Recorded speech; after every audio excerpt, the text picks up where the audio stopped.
this life so I could fuck up. Left the Brahmas and the Ramas and the Llamas do that other stuff. Fold him like the Draco that tore him up. Now he's shitting in the back, cause my rifle ate his whole guts. Devil made you do it, who the fuck you think made him? I am King David, father of Solomon. Legions of demon slaves and tetragrammatons. In the cathedral of despair, carrots of angel hair play on wrists right there. I swear, I am despair. I kneel on your chest, boy. I suck all your air. Ooh, the demon comes in nude. The singing of the tune, the raining of the silent tyrant blows. The pushing of the blow clouds the sun. He will leave, but we always see the new day demon. God gave me this life so I could come to all of the things he didn't want you to see him do. Every soul I send to the waiting room is a hymn sung in his name that we desecrate the dead to. Devil made you do it, who the fuck you think made him? I am King David, seducer of Bathsheba. I nailed the shadows to the ground in the ether, bitch. I know, in the pocket in your prayer, I laid the pussy of a whore right there. I swear, I am despair. I hide all the hope in a labyrinth you don't dare go. Ooh, the demon comes in nude, the singing of the tune, the raising of the sunlit ghost blows, the pushing of the plows. The sun he will leave, but we always see the new day demon.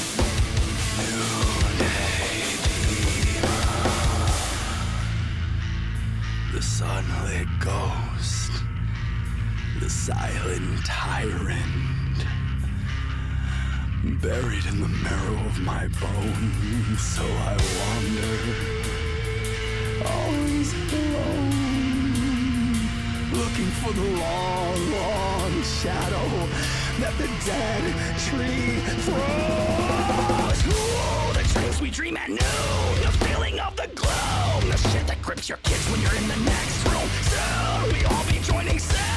Down the sun, he will leave, but we always see the we always see the moon. We always see the moon. We always see the day, night, dark, light.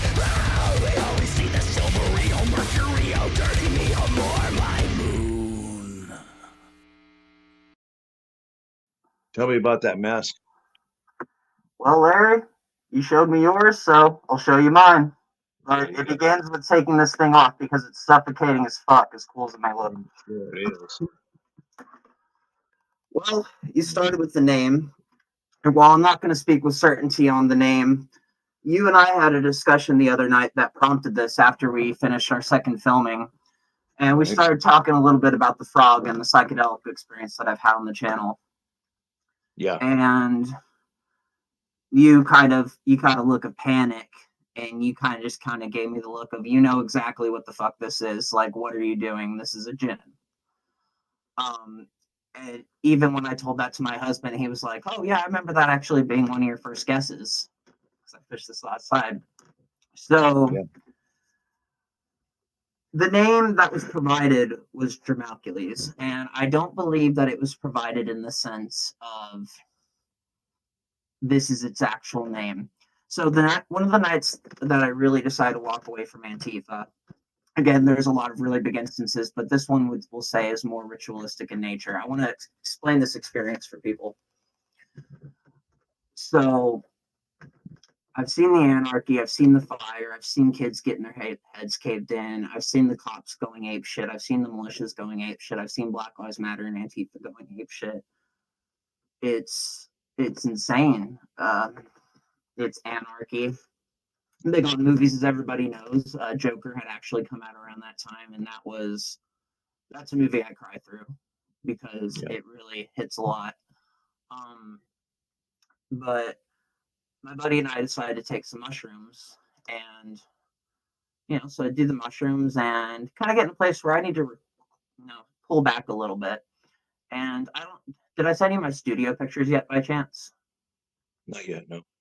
Okay, I'll send you the studio pictures. They're very light. It's from a time whenever the studio was more organized, but at the time where I'd say I was tweaking, high, drunk, all over the place, every inch of my room, we're talking posters, signs, graffiti, limbs, twigs, branches. You couldn't see an ounce of wall. Like, I couldn't stand to see an ounce of wall. And there was just laughter and ha-has and political shit and demons and scribblings and pictures that were upside down and ripped up, torn pieces of, like, the Bible and the satanic text and the Dead Sea Scrolls, and even the ceiling wasn't free. Everything was all over the place. There were eyes surrounding me from all angles. It was like my own personal trip whenever I wasn't tripping. It was kind of the Wow. vibe that I was going for. And even though I didn't spend much time in there, whenever I went in there, it was like my place that only I understood. Right. And to varying degrees, but I would have like my own little art rituals where I think back on some things that I painted or wrote, and now I'm actually kind of embodying the messages that I thought I was just putting something random up. But Yeah. that night, I'm looking around, and I've told this before where I was really trying to fool myself into. I was trying to push off the idea of getting into tattooing, finding a career, being my authentic self. And one of the excuses I was using for a while was make a comic book. If you can't make a comic book, you can't be a tattoo artist. If you can't see one project through, you don't deserve to do anything that you want to do. And I tortured myself with that. I was like, I want to write my own Star Wars. I want to have my own occultish, sci-fi, dark fantasy. Like, I want to have a Star Wars for the conspiracy theorists and the fucking acid heads. Something to where, to the outside observer, it's like, what the fuck is this? But when you get in it, you're like, oh, I get this. But I had no basis for what I wanted that to be other than a couple of loose characters, drawings. My art skills were shit because I was so intoxicated. I could barely hold a pencil half the time. Um, and I just let it plague me to the point where I couldn't even like pick up or draw or do anything. To where the studio ultimately kind of came a reminder that I couldn't do what I loved doing. I Yeah. could surround myself with all the art in the world. I even had a fake art business for a while. I'll tell that story another time, to where I really tried to fool myself and other people that I was a good artist. And it's not hard to fool other people. It's the scary part. And it's not hard to fool yourself, especially under the influence. But so I do these mushrooms, and I'm looking around at these drawings, and I'm like, it's time to have a funeral. So I get a box and I take down every piece of these like comic book panels and storyboards and sketches, and I put it in a shoebox. And I say something. I think I say thank you. I'll come back to you, but I'm putting you away now. And I cried. I was just in a room by myself. I don't even know if there's any music, but I was just crying. I was like, fuck, I'm really putting this away right now. What does this mean? I don't get it. And, I'm starting to climax a little. I'm getting real fucking high. But there was some sort of output there, right? So I go to take a shower, and my buddy Robert, he's in the art studio, and he's drawing. He told me that that night he was possessed by an urge to draw, that he had never felt such a strong urge to draw in his entire life. And so that's what he did. And I went to the bathroom, and I'm like naked dancing like I'm a fawn in Narnia. I'm in front of the mirror. I'm getting down. I'm jumping up and down. I'm on the second floor. My downstairs neighbors are probably pissed the hell off, but I'm not the kind of person who dances. I don't dance. I don't sing. It has to be very special for me to sing and dance, and that's like the only instance I can think of where I've ever danced like that. And I was feeling happy and grateful out of the blue, and I was just smoking through the weed, and I was letting the steam build up, because that's kind of why I was in there, because the steam really helps, expand a trip. And I was so grateful. I was grateful to have my friend in the other room. I was grateful to have my dogs and my husband. I was so grateful that despite all the chaos that I'd seen outside those doors, I still had the apartment. I could still feel safe. I was so grateful for just a gratitude. That was the key factor that night. Right. And then, so I get into the shower, and, obviously I'm tripping. And if I remember correctly, I'm trying to remember the order of events. I think what happened first was the eyes. So I'm laying there in the shower, and I'm looking ahead. I'm just taking a sprawled down in the shower, just kind of leaning back, chilling, just enjoying the trip, watching everything move and shimmer. But then there's eyes. that kind of start blinking in and out. And they're kind of coming through, and I can see the light glistening, and they're like looking at me, and they're looking around, and they're kind of zooming in and out, and they're getting a little more intense. But as they're starting to get closer and get more intense, there's a snapping and there's a snarling, and I'm just like, Jesus. So for a minute, I'm starting to get anxious. I'm like, whoa, whoa, whoa. There was gratitude. There was good luck here. What the fuck? But I in that moment, I'm like, you know what? I'm feeling good today. And they're snapping and barking, and there's like it's like spit flying in my face. It almost seems like, and I'm just like, kind of like with Joe Rogan and the Jesters, he's going through interdimensional time and space, and they're like, "Fuck you," and there's a whole psychedelic aspect of taking yourself too seriously. And yeah, that's for sure. yeah, like so I do that, and they just kind of doing the telepathic speak, and then they just kind of nod at each other, and they nod, and they look at me, and they fade back into the background. And I'm like, oh shit, that's weird. And then after that, I'm able to look down at my body from the top of my shower, and I'm just looking down. The water's coming on me. There's my body. There's my fat folds. There's my legs. There's my thighs. And I'm like, oh shit. And it's kind of like I'm here, but I'm there at the same time. And I'm just kind of, I just kind of move my arms a little bit, kind of having a silly time. And then I come back. But then I'm looking at my shower curtain. So my shower curtain was clear, and there was a white curtain on the other end, white or white and black. There's no reflection whatsoever.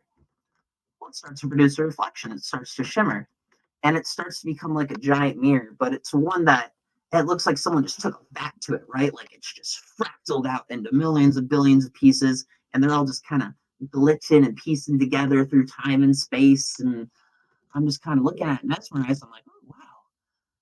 And then I'm just like, all of a sudden, I'm looking at inside of the jars of frogs, like I'm in a laboratory or something. It's wet specimens. They're dead frogs floating around in glass mason jars. And there's points to where I'm even looking out from the perspective of the tiniest bit of flesh that broke off the frog and just starts floating around the jar. And I'm just going for a little ride, looking all around and seeing the shapes on the outside. And it's almost like there's men in coats. It reminds me of scientists. It almost seems like white lab coats and masks, and people kind of moving around and shuffling the jars and looking through. But past that, mostly just a white light. And it was just really weird. And then that was there for a little bit, and I'm just like, what frogs? I'm like, metamorphosis, life, death. I'm thinking all the things. I'm going in and out of frog bodies, and it's beautiful. It's mesmerizing. The best way I described it is the intro of Alien Resurrection. There's this kind of shot where they're going through, and it's like a kind of organic alien mesh, and it's like running it through a kind of fun maze mirror. That's really what it looked like. Okay. And So yeah. And the next part on that is so then that recedes, and I'm like, okay, well that's weird. But then next to me, a little diamond starts to form, and I'm just like, okay, well, what's in this little diamond? Because this diamond's darker than the rest. And the rest are shiny and reflective, but this one almost goes somewhere. Mm-hmm. And I'm like, okay, and it's like shifting through the fractals, like the shape just isn't solid. It's like it's moving through time and space is the best way that I can describe it. Even when I left the trip, one of the first things I said coming out of there, and this wasn't in regards to the psychedelic entity that came next, but I said, I think I just saw God and it's not what we think it is. And I was referring more to that creation energy source. It was just the first thing that flew out of my mouth when I left. Right. But something stepped out of the shadows, and it was a white hooded figure with a gray face, but there was paint on it, like Joker paint. And it was like the Todd Phillips version or whatever. It was the blue and then the red of the mouth, but it was on the face of a elongated reptilian head, a gray entity with no eyes, just a black mass, no eyes. And the paint was just, everything was ever changing. Nothing had a solid structure. It was like mist. Yeah. And Yeah, Okay. from my studies that started to make sense. But just to finish off the thought real quick. Yeah, and then I'll shed some light onto what I Yeah, believe you experienced. yeah, absolutely. Because I just want to finish off the descriptor because the way it was engaged, it was like ritual. I didn't see a circle, but I know it was standing in a circle. I didn't see a tail with a stick with a mirror shard, but I know that there was a tail with a stick with the mirror shard, and that the mirror shard hanging off the stick in front of it was what was helping communicate with me. The symbols of anarchy, the war paint, the red and blue. I'm even starting to realize there's some things that I've learned about the Djinn since our conversation that things have actually very much matched up. Um, but yeah, let's go ahead and jump in because I've already presented you with a lot. Let's start dissecting a little bit because I want this to be the fair trial of the Djinn, the fair trial of Dramacules. I want to look at this, observe this because we need to know and understand our demons and give them a thorough analysis. And that's what I want to do with you so that we can Okay. understand these entities. Right. So first off, you can check your demon's name with a wiki of known names, and you can go from there to verify if it even is a known demon or an unknown demon. What I believe you experienced was a quantum entanglement. And this happens to those who are awake and who are uh, essentially shamanic, um, maybe a little more woke than the rest. Uh, so, yeah, I believe what you experienced was a quantum entanglement. And in this type of thing, there can be many different outcomes. Uh, it doesn't stick primarily to any timeline because they to other entities, time happens all at once from beginning to end, and it just is. And we and the third dimension see it as linear time, okay? And we go from birth to death, and our expected experience or our created experiences from that point and that point only. Um, this Here's an experience I had. Um, when I was about 14, I had a dream that I was Spanish and that I was working, putting up concrete on walls, so I was stuccoing. And I remember it being Friday. It was really hot. Everybody was sweaty, tired, wanted to go home to their families. It was payday. It was time to go. Come on, let us go, let us go, let us go. And the boss came back from lunch, uh, and he had a 6-pack of Budweiser tall boys. And I remember drinking this beer with the man that I worked with who had gotten the beer, who was a friend. We drank our beers and, we toasted and drank our beers. And at the last second, I said, "Hey, you know what? Let's let's seal this moment in time." And I put my can in the wall. I pulled back the screen, put my can in. I said, "Put your can in." He put his can in and tacked it down. Excuse me. And we stuccoed it over. Okay. And and I woke up. So when I was uh, 30 in 1999, I bought a house in Portales, New Mexico, and uh,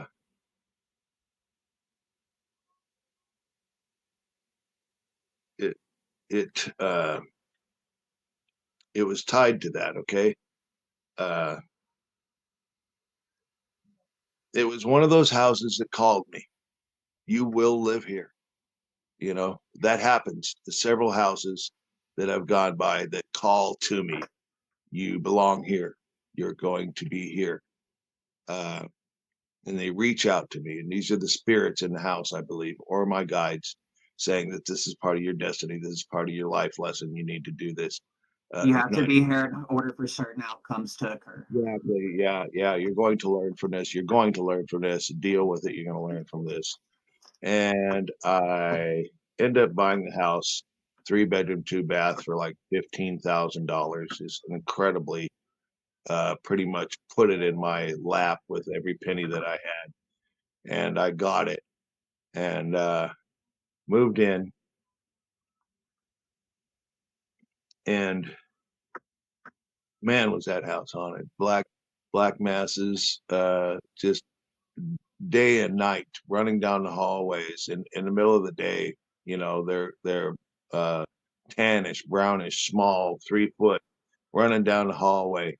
You know, at this point, we were all sleeping in the same room because nobody could get a night's sleep unless we were all together. We were stronger as a family in a group. So, you know, it was a defense mechanism to circle the wagons. Yeah, boost your frequencies, kind of. I Oh, mean, goddamn, when your heart rate's accelerating, when you're feeling that sense of isolation and that's driving your fear up. That's driving up negative energy. That's bringing things that you don't want even closer to you because they're like, you're feeling it, ain't you? yeah, and You're I fucking had feeling it. I was raising grandbabies, so you know, my son was taken. Um, I was raising grandbabies, so I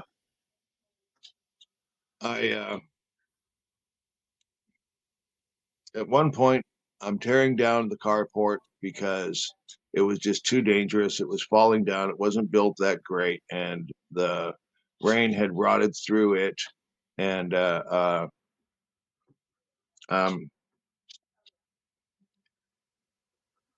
we're tearing down the stucco, and all of a sudden I stop. My son and I are out there, my eldest, Christopher, and I tell him,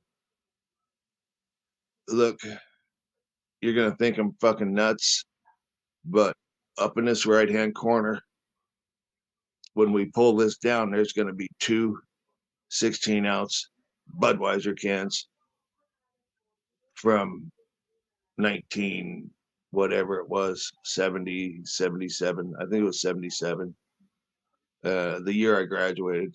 So, uh, and I wouldn't pull it. I let him pull it, and he pulled it down, and his face just went blank. And he pulls out two 16-ounce Budweiser cans, blue label, that in a alternate life or a shared life experience or a quantum entanglement was put there. So, and I knew they were there. When I was a kid, though, when I was, uh, see, when I dreamt this, when I had this lucid dream, I was like 14 years old. Uh, the actual time frame of when that happened was 1977.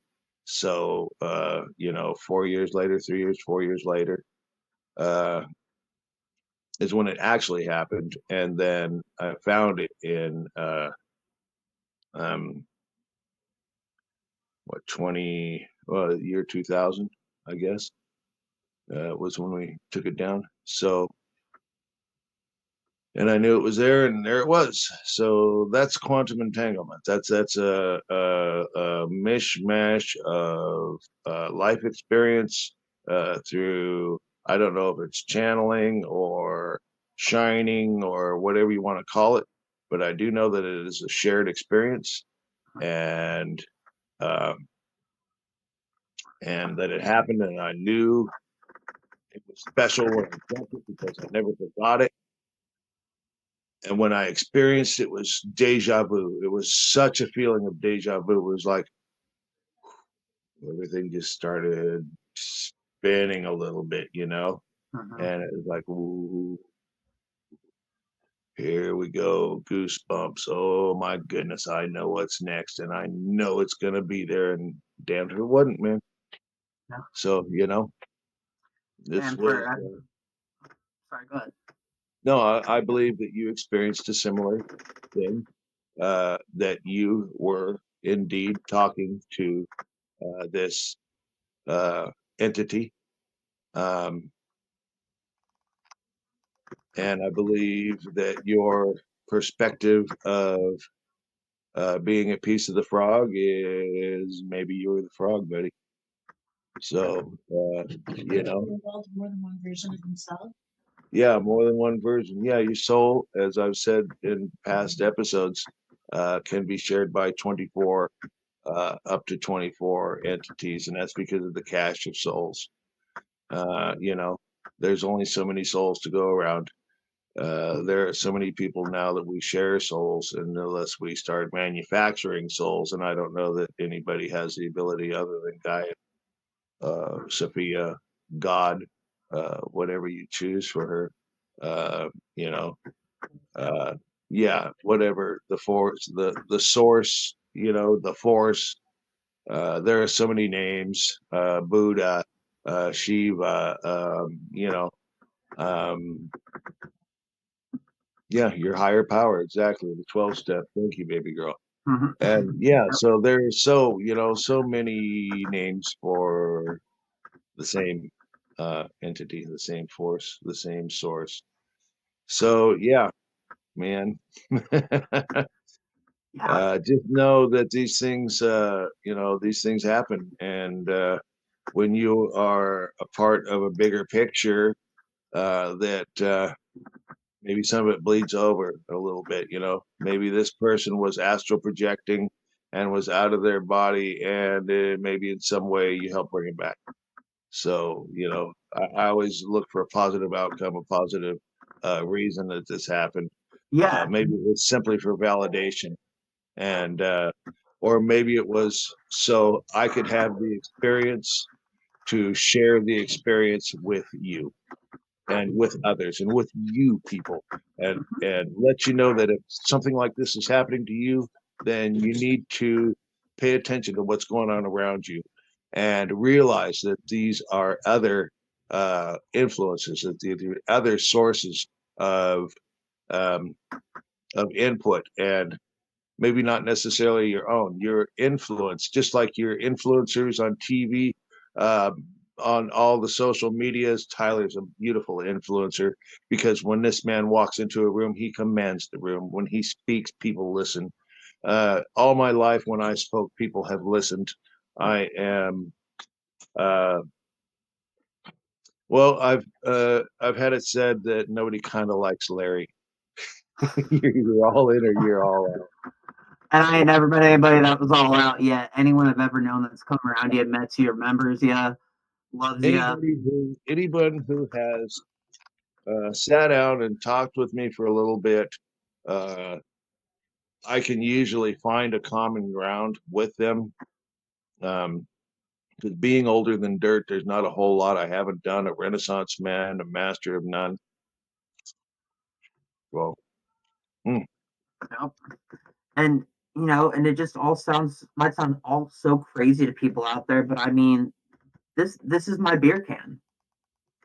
It took me less than 3 weeks for this jarred frog, bullfrog specifically, which was specific to the trip, yeah, to find my way. And I've told the story about my friend Kellen before on the channel, detransitioner. Moved into a house and wanted some help moving. I'm always just like, yeah, let's go fucking move and do all that shit because it's a fun thing to do. And whenever you're helping people move in, you get something cool whenever you leave, right? Because everyone's always like, I don't want this, I don't want this. You can just take this. So it's kind of like a nice little tip whenever you're doing that.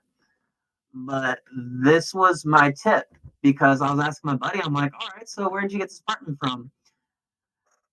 she's basically just like, oh yeah, well, my friend was kind of batshit mentally insane, was doing a lot of occulty witchy practices in the house, and ran off to Portland, and we think may or may not be in some sort of rehab or mental institution.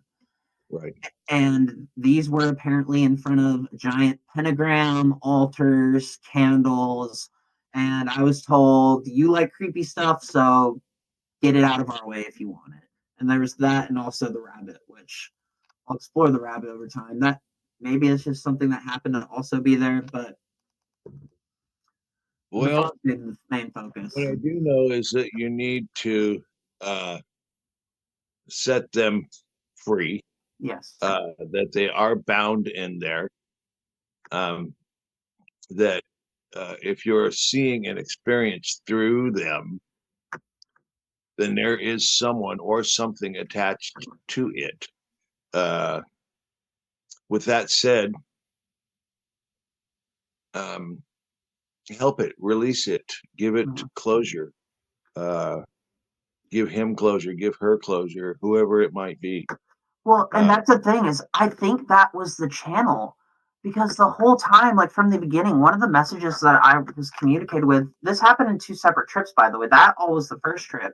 The second trip happened maybe a year ago, where it's like, this is the name, but I don't think it was its name, because I mean, there's a couple angles tackle on this, but Larry, ever since he told me the other day that I need to bury this thing, and we figured out some of what it was, you know how I told you I'd put that story in a box and I just didn't think about it, and it's been that way since 2020.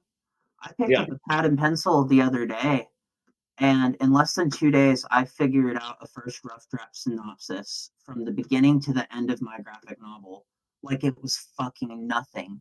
And I've been able to use all of the experiences and stories I've learned since 2020. Yeah. And I feel as though this thing has given me permission to insert it in as my antagonist, to really show the world what demon behavior is. And so I started looking into the Djinn and the 7 Djinn kings. And there's a couple where I'm like, oh, it's kind of on point, but it's not. That part adds up, but that part doesn't. And then I found a part that just, at least for the most part, in my estimate, lines up entirely. And its name isn't Jamalcules, it's Shamhourash, or the Judge. Its color is purple. Its sign of the planets is Jupiter. Its metal is tin, which kind of made me laugh whenever I was thinking of that, metal can story you were just telling, talking about Djinn. There's always a metal association. And then it said Thursday, and I said, that Thursday, that's the last determining factor for me. Well, thankfully, I wrote on here what date this happened, August 13th, 2020, Thursday. And this is what I learned about it. It's the oldest of all the Djinn kings. It's the only Djinn king that doesn't have any disposition towards man. It doesn't have any malice towards man, whereas the other Djinn do. It's the king of knowledge, wisdom, awareness, and revealing mysteries.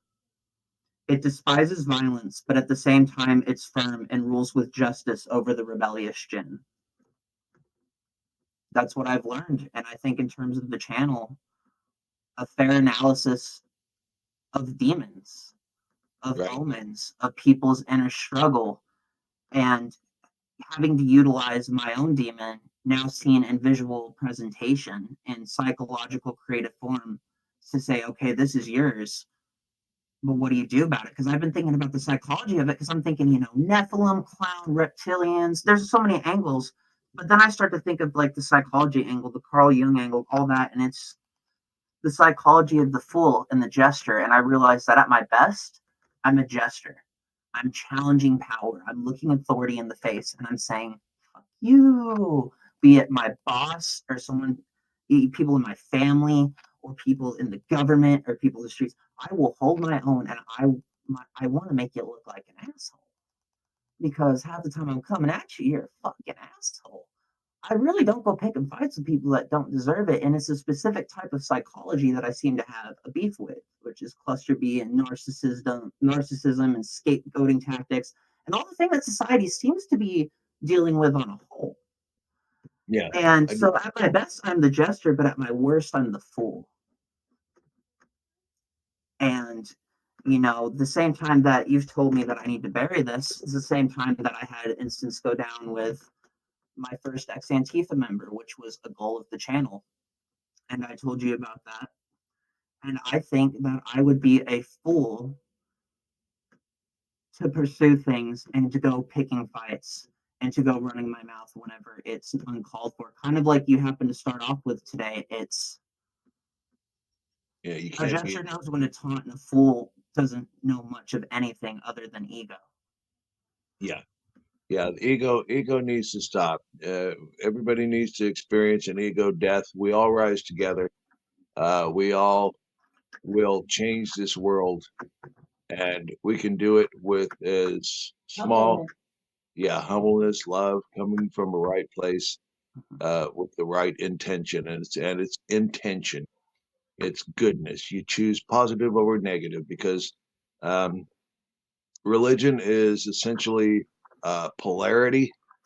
Uh, what side of the battery are you on? Are you on the good side or the bad side? The one that's charged up or the one that's charging down? Newton's third law of motion. Every action has an equal and opposite reaction, and there's karma. So we've taken two simple, basic rules of physics, and now we've explained the entire universe with those two simple rules. And that's a polarity, a duality, whatever you want to call it, and it expands from there. So when you think of us as us, which is what we need to do, instead of thinking us as me or I, we need to think of us as we, all of us. You must have seen flurries of videos being created by theorists online right now about the mass sighting of clowns appearing, luring children into the woods with money, candy, to do God knows what with them. And these sightings have been growing in number and spreading across, well, America, the UK, and possibly the globe. Why are these clowns appearing? And that has been the question for many people. I think I may have an answer, and the answer lies in the giants of the past. And perhaps this is symbolic of them returning.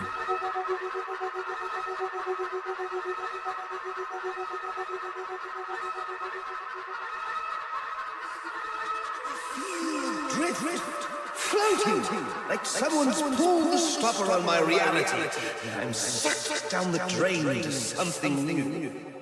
It's all very exciting.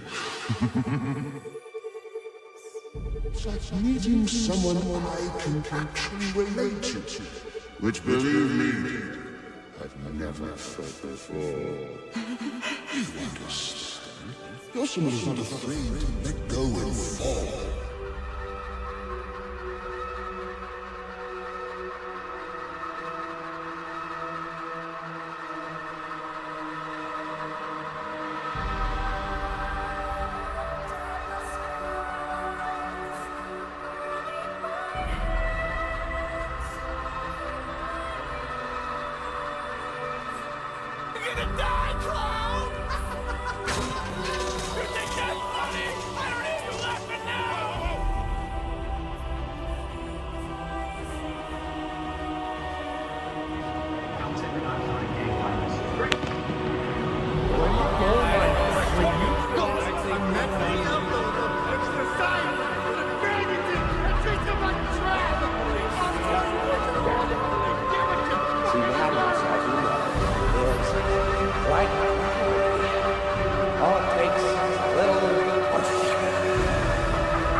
You left me in a black hole of rage and confusion.